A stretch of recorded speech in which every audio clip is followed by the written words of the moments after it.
Hello दोस्तों, मैं मनोज कुमार। आज हम कक्षा 9 के विज्ञान में चैप्टर गुरुत्वाकर्षण में पढ़ेंगे कि थ्रस्ट और प्रेशर क्या होता है। थ्रस्ट और प्रेशर, ठीक है ना। तो हम लोग जो है इस वीडियो में थ्रस्ट और प्रेशर को बहुत ही सिंपल तरीके से समझने का प्रयास करेंगे, लिखने का प्रयास करेंगे। लेकिन सबसे पहले हम लोग थ्रस्ट और प्रेशर की कॉन्सेप्ट को यहाँ पर स्पष्ट करेंगे। फिर हम लोग उसी के अकॉर्डिंग थ्रस्ट और प्रेशर को डिफाइन करेंगे, ठीक है ना। आइए देखा जाए। देखिए, थ्रस्ट की हिंदी होती है प्रणोद और प्रेशर की हिंदी होती है दाब। हमने आपसे बताया थ्रस्ट की हिंदी होती है प्रणोद और प्रेशर की हिंदी होती है दाब। तो हम यहाँ पर अक्सर थ्रस्ट और प्रेशर शब्द का ही यूज करेंगे। मैंने आपसे बताया कि हम यहाँ पर केवल थ्रस्ट और प्रेशर शब्द ही यहाँ पर अक्सर यूज करेंगे। लेकिन आप थ्रस्ट का मतलब होता है प्रणोद और प्रेशर का मतलब होता है दाब। इसको आप इसी रूप में समझने का प्रयास करिएगा, ठीक है ना। तो आइए सबसे पहले हम लोग जानेंगे कि थ्रस्ट क्या होता है। ओके, देखा जाए।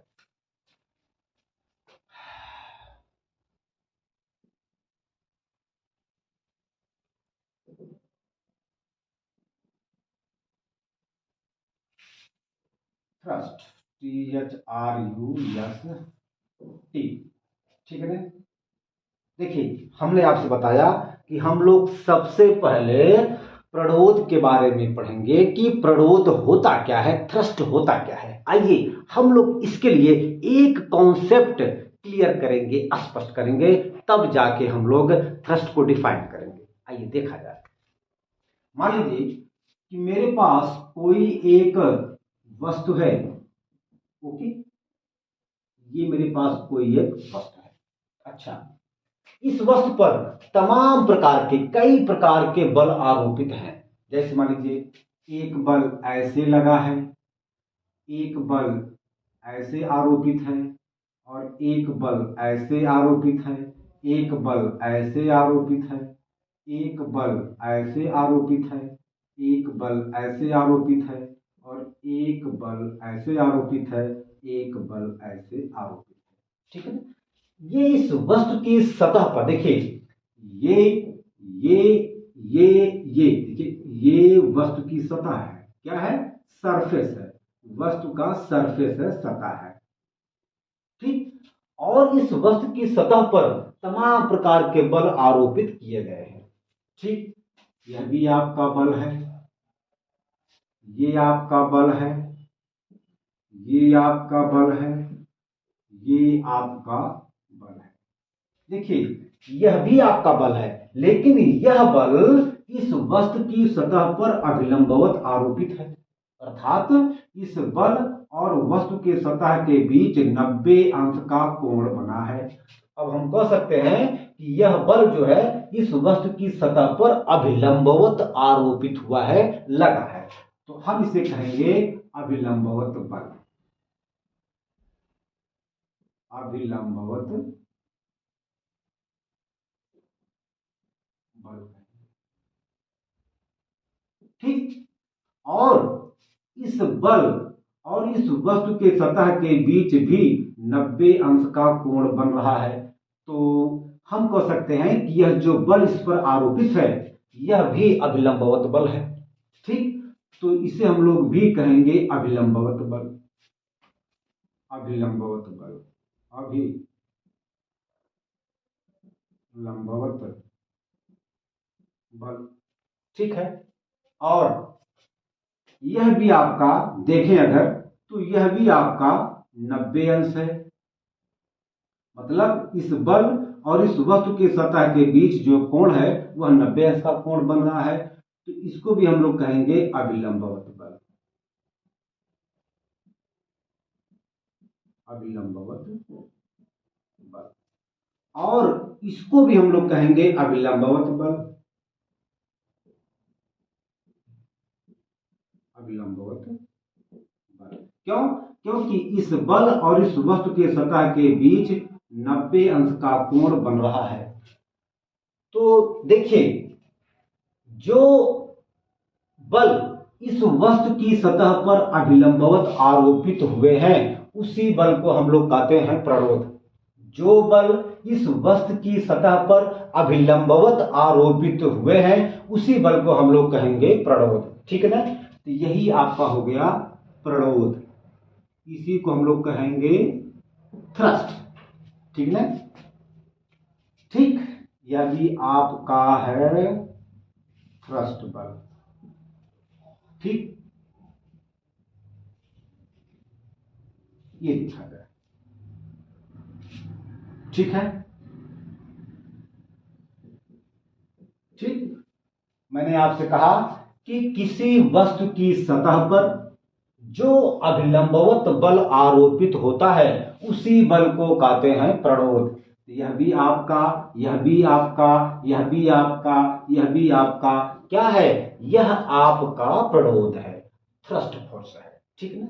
अच्छा, तो अब हम लोग इसको शब्दों में लिख सकते हैं कि किसी वस्तु के सतह पर लगने वाले अभिलंबवत बल को प्रणोद कहते हैं।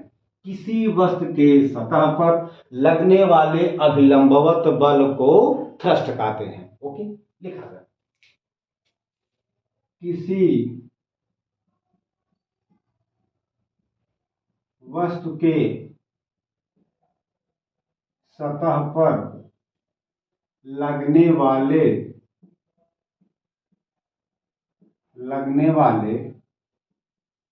अभिलंबवत बल को, किसी वस्तु के सतह पर लगने वाले अभिलंबवत बल को, मैंने बताया कि किसी वस्तु की सतह पर लगने वाले अभिलंबवत बल को थ्रस्ट कहते हैं। ठीक है ना। तो वही हम लोग यहां पर लिखेंगे कि किसी वस्तु के सतह पर लगने वाले अभिलंबवत बल को प्रणोद कहते हैं। प्रणोद कहते हैं, थ्रस्ट कहते हैं। ठीक, अच्छा, देखिए थ्रस्ट जो है एक प्रकार का बल है ना भाई। केवल अंतर यह है कि जो है यह जो अभिलंबवत बल है, यह थ्रस्ट आपका अभिलंबवत बल है। तो कहने का मतलब हुआ कि जो बल जो मात्रक बल का होगा वही मात्रक थ्रस्ट का होगा। जो मात्रक बल का होगा वही मात्रक थ्रस्ट का होगा। जो मात्रक बल का होगा वही मात्रक थ्रस्ट का होगा। क्यों? क्योंकि मैंने आपसे बताया कि हम लोग जानते हैं कि बल का मात्रक एसआई सिस्टम में न्यूटन होता है और यह भी थ्रस्ट भी एक प्रकार का बल है। थ्रस्ट भी जो है एक प्रकार का बल है, इसलिए जो मात्रक बल का होगा वही मात्रक थ्रस्ट का होगा। लिख सकते हैं जो मात्रक बल का होगा वही मात्रक, जो मात्रक बल का होगा वही मात्रक थ्रस्ट का होगा, वही मात्रक प्रणोद का होगा, थ्रस्ट का होगा। ठीक है ना। ठीक, अच्छा, दूसरी बात, क्योंकि जो थ्रस्ट है यह किसी वस्तु की सतह पर लंबवत लगता है, इसलिए हम लोग कह सकते हैं कि थ्रस्ट एक सदिश राशि है। ठीक ना।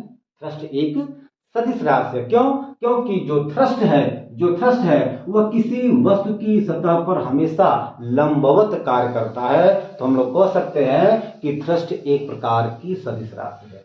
लिखा जाए, लिखेंगे प्रणोद एक या थ्रस्ट एक सदिश राशि होती है। ठीक है ना। ये आपका हो गया। अच्छा, तो अब आपका ये हो गया। ठीक है, कोई दिक्कत?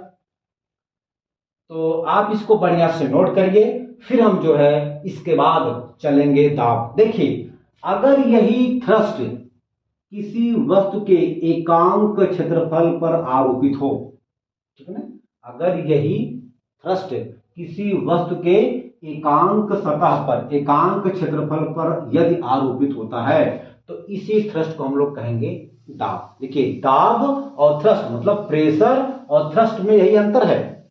अगर थ्रस्ट किसी वस्तु के सतह पर लंबवत आरोपित होता है तो उसे हम लोग कहते हैं क्या?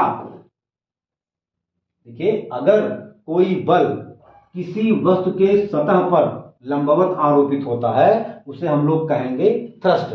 और अगर कोई बल किसी वस्तु के एकांक क्षेत्रफल पर यदि आरोपित होता है उसे हम लोग कहेंगे दाब। आप यहां पर देख सकते हैं कि जो थ्रस्ट है वह वस्तु के क्षेत्रफल पर डिपेंड करता है। अगर क्षेत्रफल ज्यादा होगा तो थ्रस्ट कम लगेगा, अगर क्षेत्रफल कम होगा, जैसे मान लीजिए ये कोई कील है, हमने क्या किया कि इस कील पर जो है हमने 5 न्यूटन का थ्रस्ट लगाया, ठीक है, और यही 5 न्यूटन हम जो है इस वस्तु पे लगाए। तो होगा क्या कि इस कील पर इस 5 न्यूटन, देखिए हमने यहां भी जो है 5 न्यूटन का बल लगाया, तो जो ये पॉइंट है यह जो है इस 5 न्यूटन के कारण अधिक प्रेशर, अधिक दाब महसूस करेगा। लेकिन यहां पर यदि हम लोग ध्यान दें तो यहां पर इसका क्षेत्रफल ज्यादा है, तो इस 5 न्यूटन की बल की वजह से यहां पर कम दाब महसूस होगा। हमने आपसे बताया कि ये जो कील है, जो कील का नोक है, यह नोक, इस नोक का जो क्षेत्रफल है बहुत ही कम है, जिसके कारण जब हम इस कील पर 5 न्यूटन का बल आरोपित करेंगे तो यहां पर जो कील है वह अधिक प्रेशर, अधिक दाब महसूस करेगा। लेकिन हम यदि वही 5 न्यूटन का बल इस वस्तु पर आरोपित करते हैं तो चूंकि इसका क्षेत्रफल इसकी अपेक्षा ज्यादा है, इसका क्षेत्रफल ज्यादा है, तो यहां पर इस 5 न्यूटन के बल के कारण कम दाब, कम प्रेशर महसूस होगा। अब हम लोग कह सकते हैं कि जो थ्रस्ट है वह वस्तु के क्षेत्रफल पर डिपेंड करता है, निर्भर करता है। ठीक है ना, लिख सकते हैं। तो अच्छा, तो लिख दें थ्रस्ट प्रतिरोध वस्तु के सतह के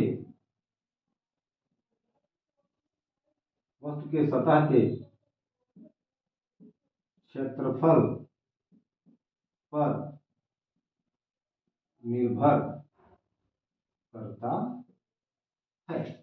ठीक है, कोई दिक्कत? तो ये आपका हो गया, ठीक है ना। तो अब आप इसको बढ़िया से नोट करिए, फिर हम इसके बाद पढ़ेंगे दाब क्या होता है। ठीक है ना, चलिए मिटा दें, मिटा दें। ओके,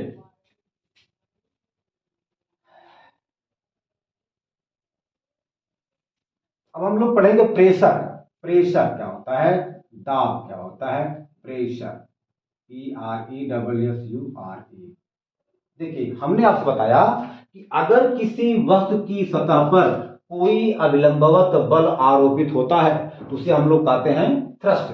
और अगर किसी वस्तु के एकांक क्षेत्रफल पर, किस पर, एकांक क्षेत्रफल पर यदि कोई अभिलंबवत बल आरोपित होता है तो उसे हम लोग कहते हैं क्या, प्रेशर, दाब कहते हैं। ठीक ना, ठीक, तो लिख दें। अच्छा, चूंकि अभिलंबवत बल ही क्या होता है, थ्रस्ट होता है। अब हम कह सकते हैं कि यदि किसी वस्तु के एकांक क्षेत्रफल पर थ्रस्ट आरोपित होता है या अभिलंबवत बल आरोपित होता है उसे हम कहेंगे क्या, प्रेशर या दाब कहेंगे। देखा जाए, किसी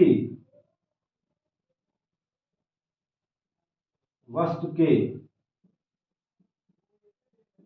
एकांक क्षेत्रफल पर आरोपित अभिलंबवत बल को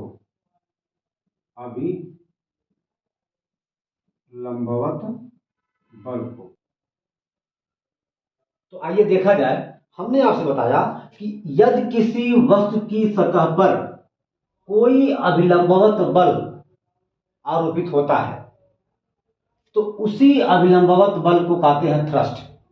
और यदि किसी वस्तु के एकांक क्षेत्रफल पर कोई अभिलंबवत बल आरोपित होता है तो उसी अभिलंबवत बल को हम लोग कहेंगे दाब। हम लोग इसे यहां पर लिख सकते हैं कि किसी वस्तु के एकांक क्षेत्रफल पर आरोपित अभिलंबवत बल को प्रेशर कहते हैं, दाब कहते हैं।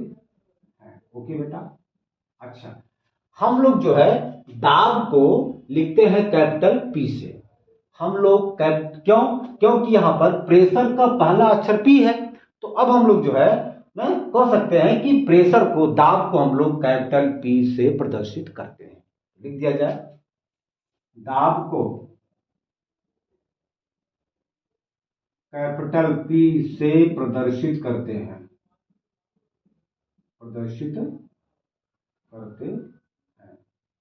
तो अब आपका हो जाएगा दाब बराबर अभिलंबवत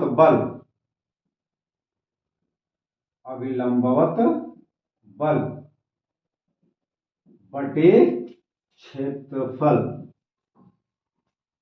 आइए देखा जाए, हम आपको बता रहे थे कि यदि कोई बल किसी वस्तु की सतह पर अभिलंबवत आरोपित होता है तो उसी बल को या उसी अभिलंबवत बल को हम लोग कहते हैं थ्रस्ट।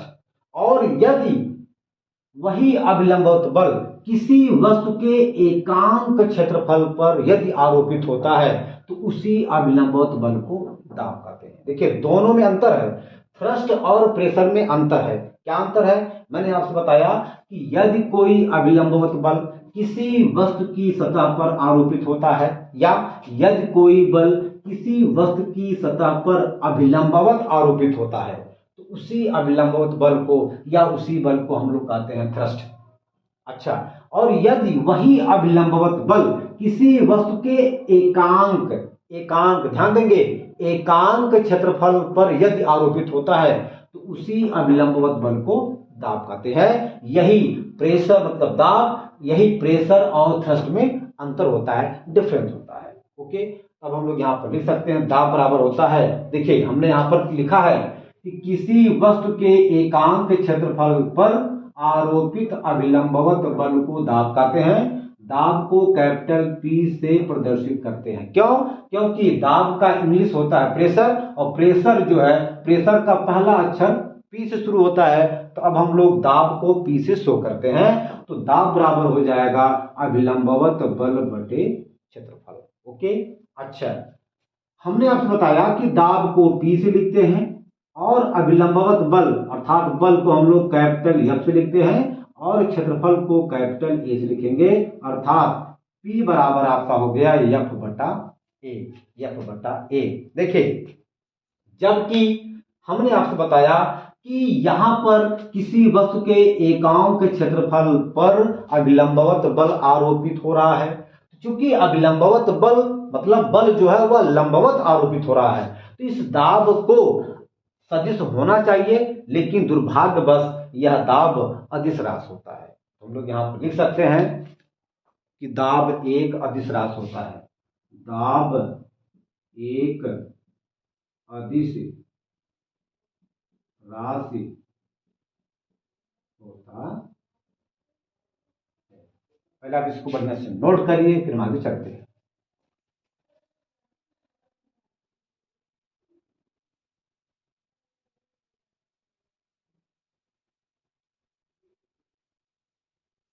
हो गया बेटा? हो गया। चलिए, अब हम लोग जो है दाब के मात्रक को पढ़ेंगे, ठीक है, प्रेशर के मात्रक को देखेंगे कि इसका मात्रक क्या होता है। देखा जाए,